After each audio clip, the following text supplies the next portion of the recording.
Yo, this is WSoul13 bringing you Raid Shadow Legends.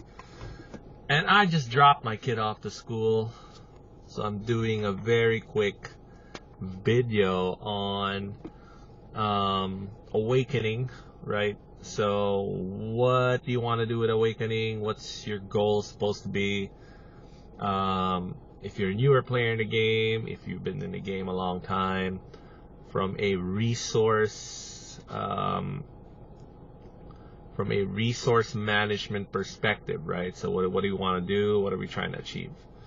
In my opinion, all right, first we got to figure out how we get the resources, and then what really the resources are going to go into. So a lot of this is the part I don't like, is you're gonna have to look at this merchant over and over again for things that you would want to be awakened in the game, right? So something like Seer would be probably good, right? So you could imagine Seer is gonna be good. For the rares, your starter is probably gonna be good. So if you have Elaine as a starter, that would be good. The useful rares in the game, I would say that would be a good one to start. The useful ones that you actually use in your teams, those would be a good ones to start trying to get pieces of. So like Soulbound Boyer, I would probably be interested in that. I would probably be interested in Seer, right? And then I think there is a way to target specific souls. How do we do that? Do we go here? Oh, I think we go here. And then we have a wish list. I think for free-to-play low spenders, this is a pretty simple wish list for now, because you should be looking at it from an extremely long-term perspective, because the meta hasn't been solved yet. So you might be smart enough to solve the meta right now, right? In my opinion, for these kinds of things, it's better to just wait, because the people with more resources, with more chances to playtest, because theory crafting is so different from actually implementing the strategy. So it's a good idea to wait, but at the same time, of course, you pick the ones you use all the time. I would say for free-to-play low spenders, I really like Drex here. I like Drex, and I really like Syl of the Drakes. Where's my girl Syl? And then I would even think about Arbiter, honestly. I would think about Arbiter, I would think about Rosin. So I'm just talking about the legendaries that you can get from the game. The other one that would be good to probably put in here would be Ultimate Death Knight, if you have Ultimate Death Knight, right? So where is Ultimate Death Knight? I'd probably put Ultimate Death Knight right there right now. So the reason why is because at first the Awakening system is just going to be a stat plus. So that you get like minor effects or whatever, and you get extra stats. So that's always good. Always good. For epics, I would suggest you pick the ones that you're using for content right now. So Awakening has a chance to speed up your runs or make them more consistent. That's probably like its number 1 and number 2 utility for free-to-play low spenders in the immediate timeline of like the first 2 or 3 months that it's out. And then eventually we will be able to figure out like a way to break it in a way that there was content that you couldn't do before that you'll be able to do with Awakening. That's what it's gonna look like, I think, down the line. So right here, I would probably pick for epics. Epics, we don't really get very good free-to-play low-spender epics. So I do like something like your damage dealer would be good here. So something like Dark Elaine would be good to try to put on there. Another one that I would like to put on there would probably be Haikatoon. Where's my lady Haikatoon? Of course we don't want whoever that is. And then the third one, it could be anybody for you. I would probably pick, if you have Royal Guard, I would pick Royal Guard. Or Seer, I would also pick Seer. Just because I feel like the extra stats help these like extreme meta game champs a lot.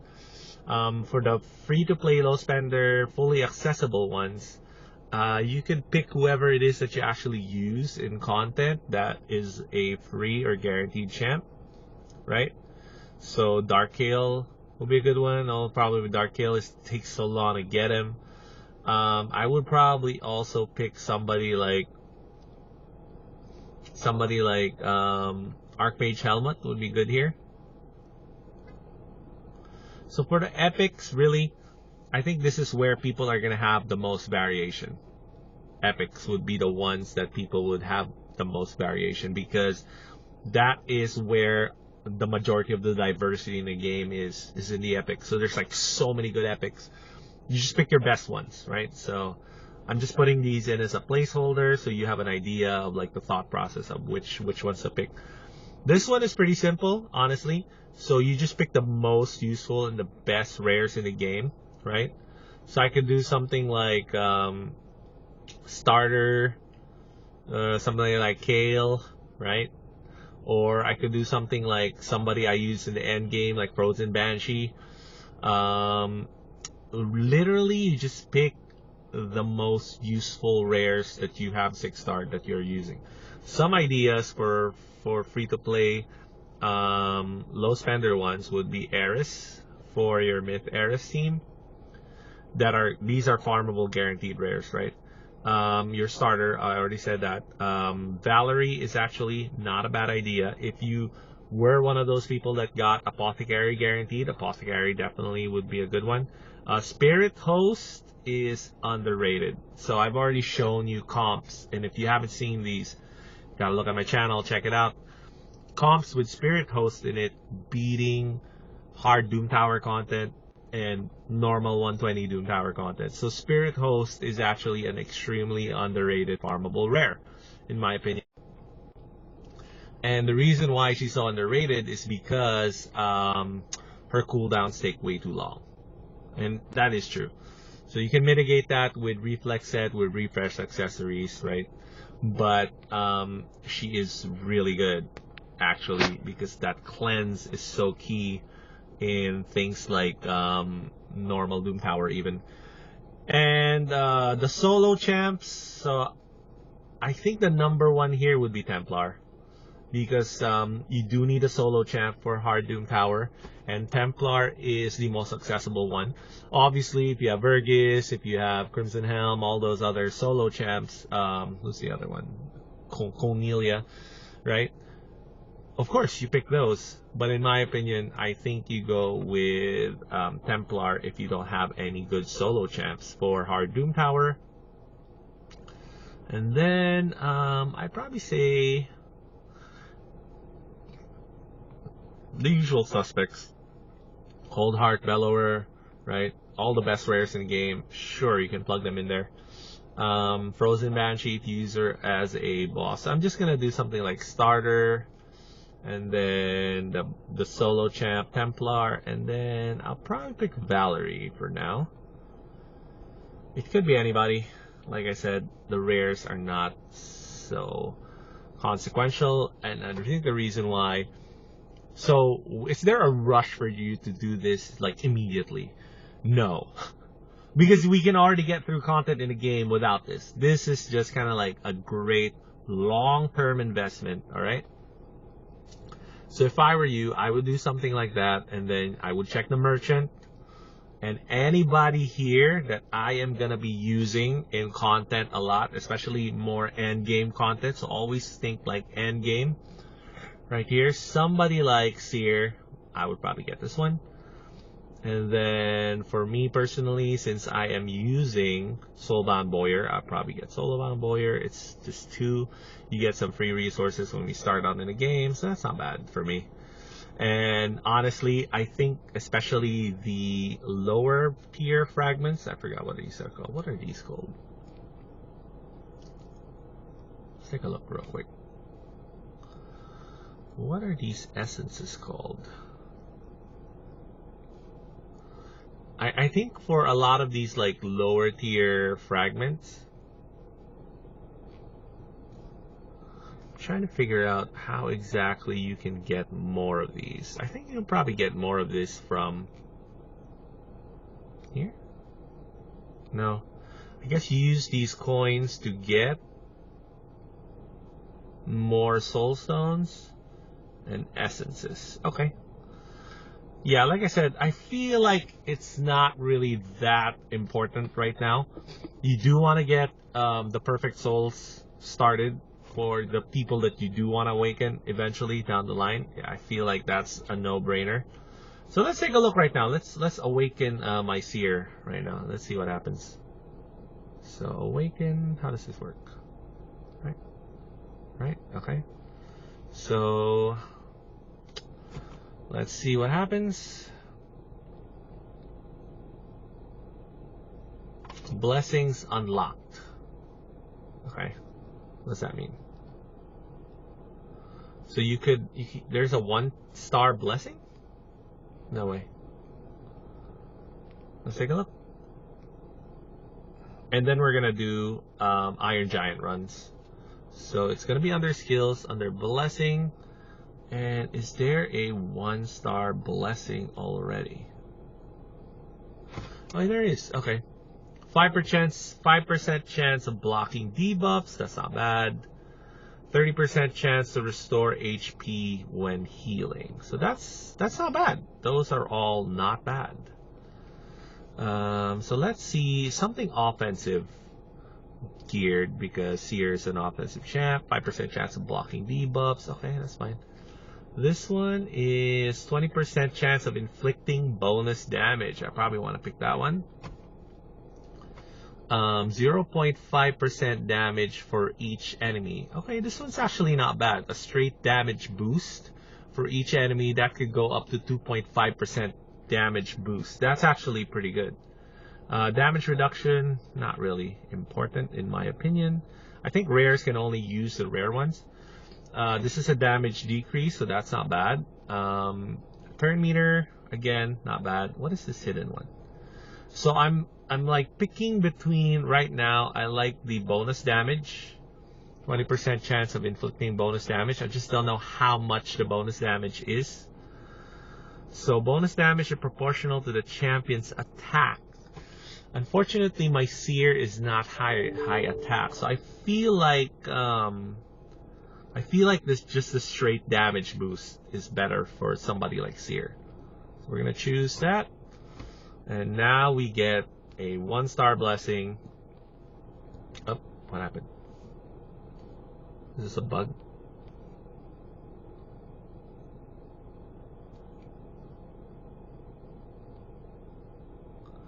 Oh, you have to lever her up again? No, of course not, right? That was a visual glitch, right? Okay, so that was probably a glitch. It's still kind of raw. I'm pretty sure there's gonna be a lot of bugs, a lot of glitches. But you know what? I think that is a pretty good 1-star thing to do. Just get a little bit extra damage reduction or a little bit extra damage. 2.5 damage raw is really strong in the game. So I understand people are like, well, 2.5% damage, that's like nothing. A lot of the times, honestly, especially for these enemy max HP champs, you know, people that you want the damage to scale up, a lot of the times it's even better than crit damage to get the raw percent damage increase. That's why things like the two ones that we use all the time, Battle Khazar, and the other one is Gerptuk. That's why they're such high value champs. It's because they provide a straight damage boost, you know. And that's why masteries have to be set up correctly for your damage dealer champs, because you want to take advantage of those damage boosts. Also why the damage books actually are stronger than people think they are, because it increases all the damage basically, which is why it's so strong, right? anyways, we're just gonna go straight into it, dungeons, and we're gonna see how far we can get with just the F2P Trinity, Armiger, and probably Valerie. So we're gonna do a multi affinity team, and we're just gonna base it off our dungeon runs. We're just gonna see how deep we can go and what kind of things we get in return. So Valerie actually does a little bit of cleansing, and then of course I think Armiger is strong against this boss. Like Armiger is strong against basically any boss in the game. So here we go. Let's see if we can beat level 1 with just the F2P Trinity and Valerie and Armiger. Good upgrade here might be, if I'm not mistaken, Broadmaw. So your Dragon 20 team, I feel like should be able to beat the first levels of this pretty easily. So it looks like the first few levels are pretty easy to beat. I don't know about farming these. All right, so this is my personal opinion for right now. I feel like farming these are not the most important in your list, but definitely a good long-term bet. So the game is played over a long period of time. I keep telling people this because I feel like it's true, right? So I feel like the first few levels, for sure you'll be able to beat, like, as soon as you beat Minnow 15, I feel like as soon as you beat Minnow 15, you should be able to clear a few levels of this guy. So they have made him accessible. There's this debate going on right now about whether this is like a pay-to-play whale fest, like an orgy of whales, just creating all these value for Plarium, whatever, blah, blah, blah, blah. In my opinion, it is extremely accessible to new players and free-to-play low spenders. I think that the number one cap right now for us is just understanding how it works, right? So we don't really fully understand how it works yet. And that will just come over time. But this is why you come to this channel, right? You come to this channel because you're a new player and you're like, I don't know what to do. I'm progressing everywhere in the game. And you're intimidated probably with all the new content, things like Doom Tower. I know a lot of new players put off doing Doom Tower. In my opinion, this just gives you a little bit extra to grind. So if you're a free-to-play low spender, right? There are two things really that you do, that you're gonna do, that if you do, is gonna position your account to be an amazing account, right? So the first one is you gotta play the game long. That's it. So you save resources, gems, shards, right? Especially void and sacred shards, right? You can be more frivolous with your ancients and your mystery shards. More ancients and mystery shards, actually. Mystery shards are something you want to be very efficient with because they accumulate over time and they can get you a fusion champ. Eventually 5,000 mysteries gets you a fusion champ, like guaranteed. So it looks like starting from the second stage, we're already having a hard time beating it. So I haven't even gone through mechanics yet. I'm just seeing like the raw power first, like how hard is it gonna be for us to get through certain stages, you know? So I feel like maybe the first 3 keys you should be able to do with a minimum Minnow 15 team, right? So I'm not even gonna risk it for the next one because it looks like we started losing people there. I'm just gonna go try to put Broadmaw on and see what happens. All right.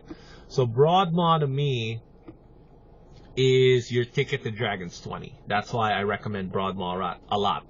But now in the age of Ultimate Death Knight, and I am gonna do this most likely by the end of this month, but let's see how my time shakes out. I'm a little bit busy now. I work a lot and I have 4 kids to take care of, you know. So a lot of these I just do kind of like in between errands or if I have free time. And right now I feel like I want to do a guide, a new player guide, the same thing that I've been doing, but it's going to be geared around Ultimate Death Knight. So how exactly to use Ultimate Death Knight as a new player. And I feel like it'll have value even for people that are already progressed in the game, because it looks like Ultimate Death Knight has some end game potential in Raid, which is great. You want champs that, if Raid will do some kind of like, some kind of promotion where they're giving people a free champ, it should be a progression-based champ with end game potential. That should be kind of like, and it doesn't have to be like the top tier end game. Like even like a niche end game role, I think provides a lot of value for players in particular. So the reason why I am not so shy recommending, just 6-star a bunch of champs. I mean, see what happens. And the reason why I'm not as OCD as some of these content creators, like, you gotta do a certain champ first. I mean, you can't skip this champ, because the game's played over such a long period of time. And when you're first starting out in the game, and honestly, all the way through, even if you're doing fusion champs, you're going to be grinding food a lot. So just doing one fusion champ, right? You're just going to be grinding a lot of food. So I feel like leveling up champs is such a good thing anyway, because, it looks like the strong affinity really does matter here. Right, so you can see that. So we're at stage 3, and we're already kind of like losing. We only had War Maiden basically carry us through there. So let me finish my train of thought before we go to the next one. I just want you to think about the game like every single champ you 6-star goes into your faction war teams. That's it. So if the champ has a role that is strong for you in dungeons, in Doom Tower, and even in Arena, they will have a place in Faction Wars. That's the way the game works. And then once you finish Faction Wars, you get Lydia. Lydia is one of the best champs in the game. Totally free, totally accessible to free-to-play low spenders. And I mean that sincerely. It used to be a lot more gate-kept, but they nerfed Faction Wars almost 2 years ago now. And ever since then, I think it's been very accessible. And there's like guides everywhere. I have guides for every single faction. Every content creator has a guide for every single faction. The ideas are endless. And this is why I like playing the game right now, because it's such a great place to be in. So I feel like, I'm not sure if Void Affinity is so useful here. I feel like you really do want to stick closer to the counter affinities to the Iron, whatever this guy is, Iron Giant, or whatever it's called. What is it called? Iron Twins, Iron Giant. That's a Disney movie, right? So, man, this is why I'm not particularly fond of these kind of like affinity focus type pieces of content. And the reason why I'm not a big fan is because I feel like it forces people to build teams predictably, And what I want to show you most of the time is just, what happens when you get Syl? What happens when you get Drexstar, right?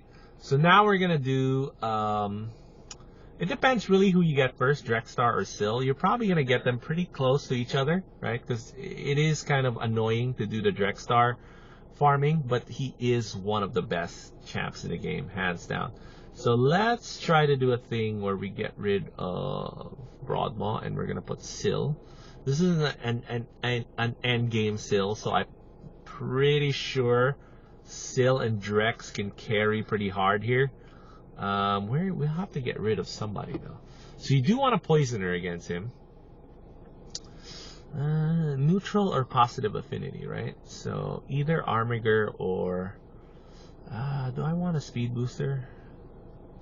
let's take Armiger out for now. Armiger is one of the better champs to play against this boss. And we're gonna try Drex. Where is Drex? Here we go.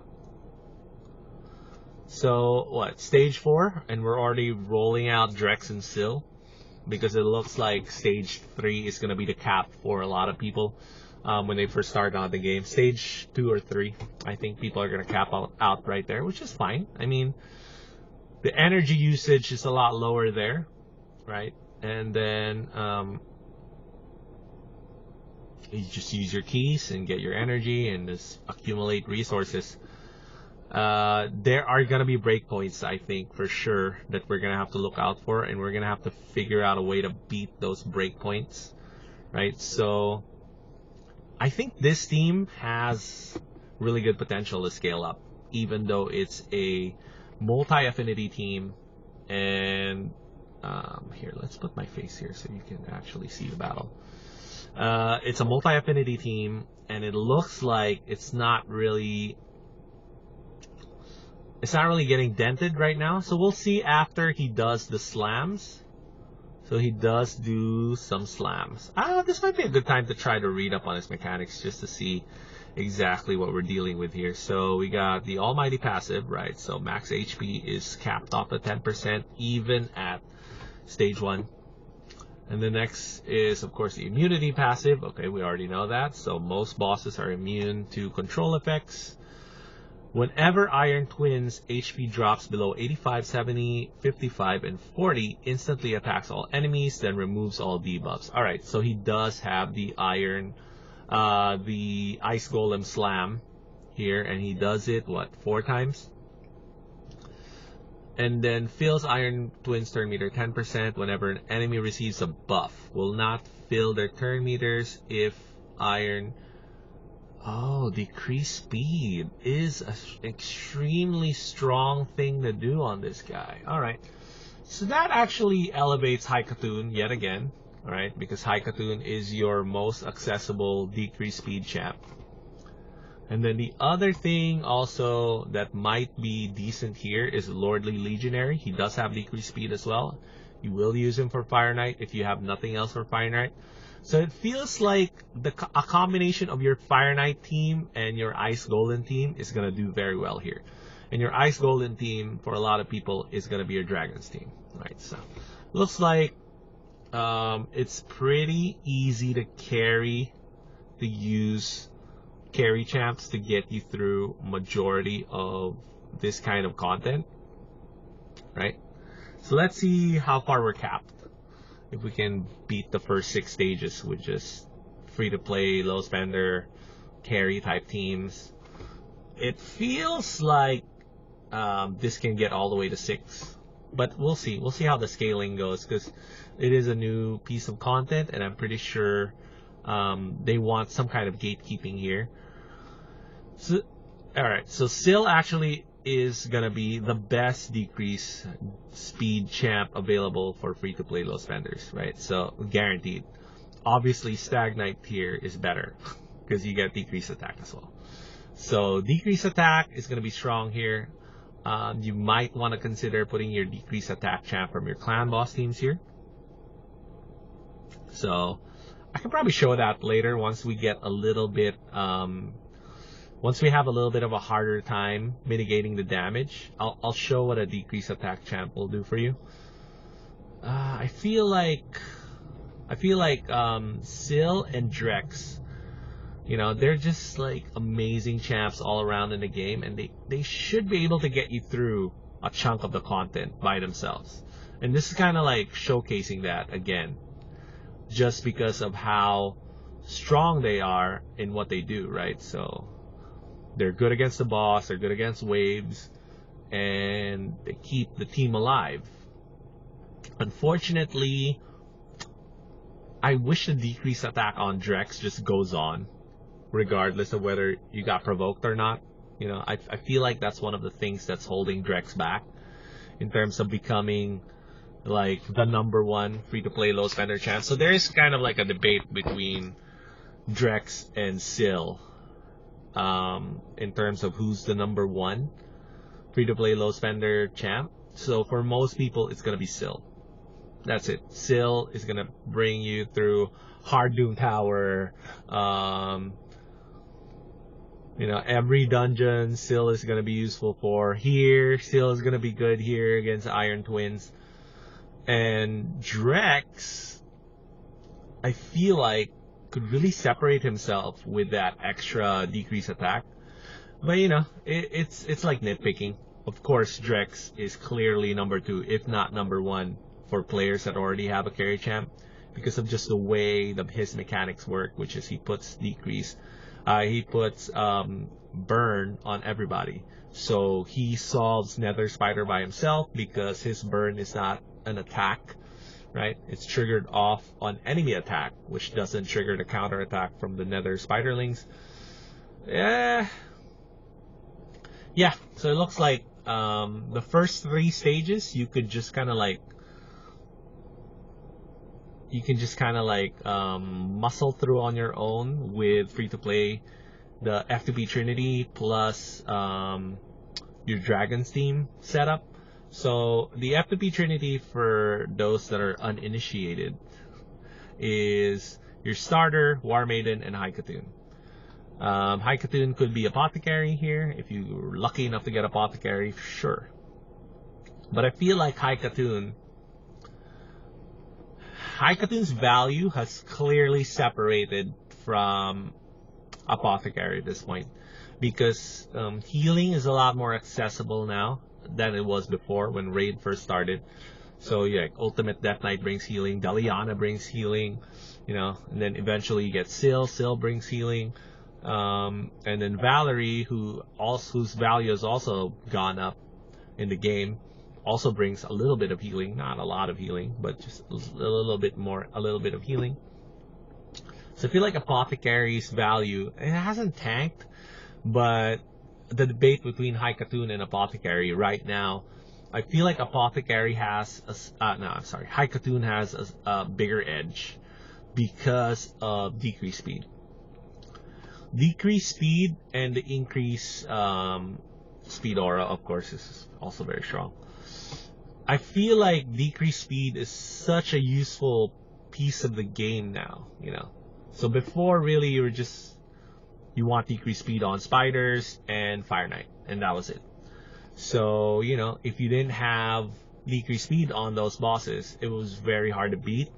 But you can still beat them without decreased speed. It's just extremely hard to do, especially like 20 onwards. But now that we have Doom Tower, now we have Iron Twins, decreased speed has just gone up in value. The same way HP burn has gone up in value. It looks like 6 is going to be a pretty hard cap for us here.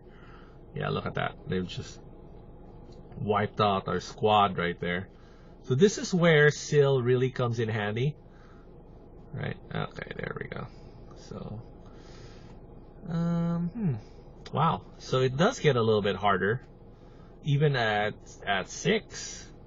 So I'm curious to see how far we can get tomorrow or later today when we do the reset and we get more keys and just trying to figure out a team that can get through. So which stage exactly is it going to be like that we're going to have a team that can break that stage, Are we going to lose here? Or no, I think Drex and War Maiden can carry here because they're both positive affinity. So yeah, I feel like Drex and War Maiden here might be good enough to get us through all the way to higher stages of the game. I just don't know what the cap is going to be with 2 positive affinity champs in your team, right? So it looks like it is a little bit of a struggle starting now. So I reckon the next couple of stages is going to be pretty hard to do. So let's take a look at the rewards real quick, and before we end this, just to see some breakpoints. So it looks like the first breakpoint is stage 9, where you get one of the soul stones. And then the next breakpoint is stage 11, probably 12, since you get soul stone and essences. So essence is what you use in the shop to get more of, I guess, the perfect souls that the shops offer. Is this a one-time thing? This might be a one-time thing right here. And then maybe you get these every now and then. I feel like these might be like one-time rewards. Like a checkpoint almost. That, oh, you beat it, you get a one-time reward. So 9, 12. So we get a chance to get 2 tomorrow. And then it only goes up to stage 15. I feel like they could scale this up more. 20, 25. Pretty sure they're going to be doing that. And then I think this is just me like predicting the future here, but I feel like what's going to happen is in order to scale up to 20 and 25, you're going to have fully ascended champs in your team. Figures, right? But yeah, I feel like that might be the natural progression of something like this. Is in order to beat stage 20 or stage 25, once they do unlock those, I feel like those are a shoe-in to be unlocked. But we'll see. Eventually, down the line, it might take years, might take, not years, months, might take months, maybe a year. But I'm pretty sure that's going to happen. So they're going to give the players right now a chance to kind of like stock up on these essences, get their fully awakened champs or whatever. And then you're going to have to figure out teams that can beat 20 to 25. So I think the most optimized teams will probably have to take advantage of affinity. But I feel like even in endgame, affinity shouldn't be the be-all end-all of how you build your teams. It might help you push a little bit higher than normally, or farm even a little bit higher than you normally would. So that would be a good thing to watch out for. Magic Affinity is one of the stronger ones because Syl is Magic Affinity, your Stardust Magic Affinity. And then there's so many good Magic Affinity champs. Valerie, Apothecary, obviously. Decreased attack, there's Coffin Smasher, right? So those I feel like would be good.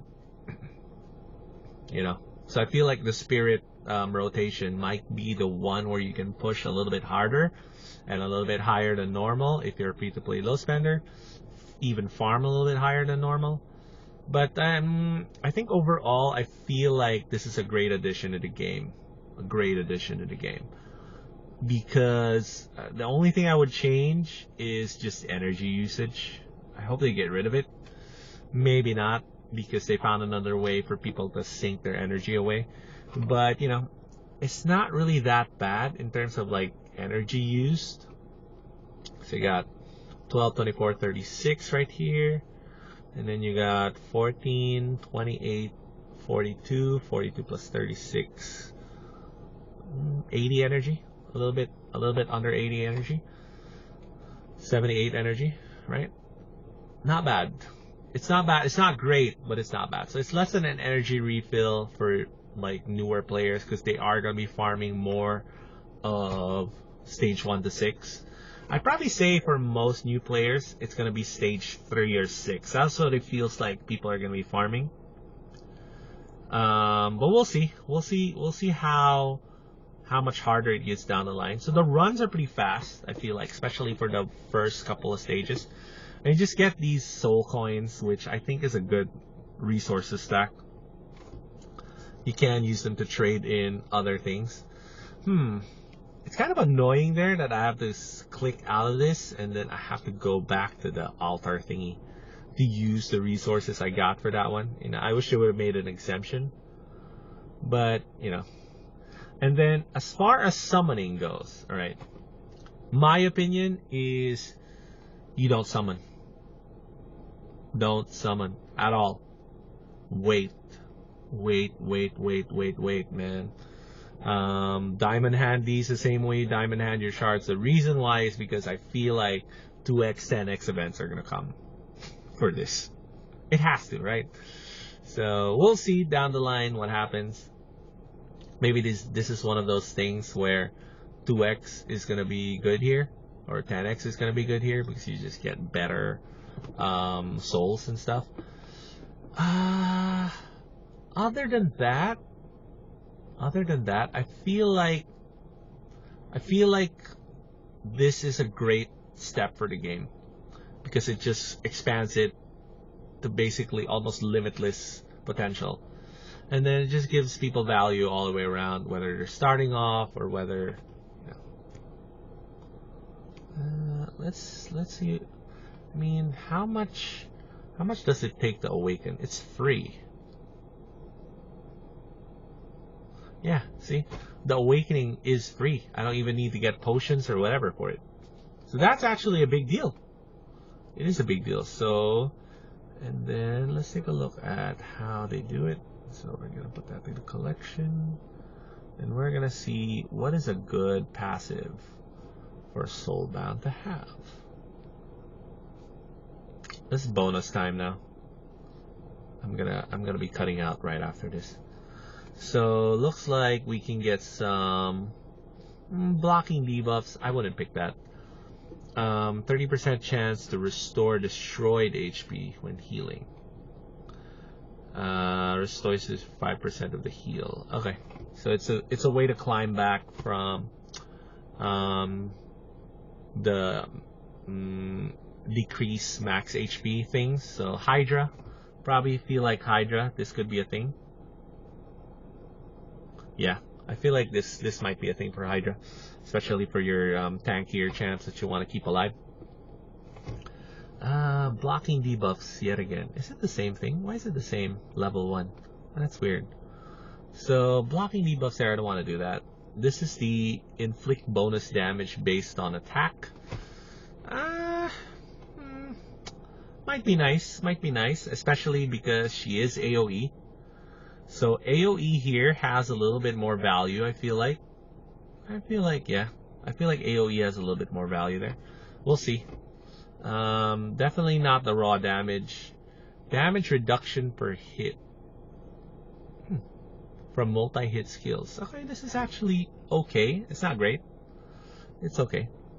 Damage received by 10%. Will receive less damage when they are... Okay, so you get an extra one of those, like the defensive bonus, defense mastery ones. Partially turn meter when a debuff is placed, spread, or transferred into them. Once per enemy turn. Turn meter feel, it's okay. It's probably better for like solo-ish rares. So somebody like Templar. Although Templar, you want his turn meter consistent because his best use is against Bomal. So maybe not there. I might pick, for this one, I might pick the bonus damage. So where is the bonus damage? I think it's this one. Yeah. So I like this one for her because she has this AoE A1. Yeah, see, once I do that, right, it does this weird visual glitch where it takes all my equipment away and all that. So I don't know if that's a thing, if other people have experienced that. We should just be fine if we just X out and go back in. So you do just get one awaken blessing thingy. So it's not overpowered that you can stack a bunch. And it's just an extra thing you do, right? So I have an AoE on the A1 right here. Most of the time you're going to turn off this A2 anyway. So you just want to be doing Soulbound Shot in your A1. And this is pretty good because you get a little bit extra damage. So I feel like, that's not bad. More damage is always good. At first, it's going to feel like a win more. I think that's it. So it's not necessary to progress through content. Most people probably will ignore it. I feel like ignoring it is not the right thing to do. So I feel like you do want to set up your wish list. You do want to look at the shop every now and then, try to see if you can grab some stuff there that you're going to use, or on champs that you do like to use, just as like a long-term bet. And it's going to feel like a win more probably for your first, I feel like your first year is going to feel like a win more. And then after that, most likely it's going to feel like mandatory content to do. So, invest now, and then we'll see what happens later, right? That's it, man. That's how Raid is played. I'll see y'all next time.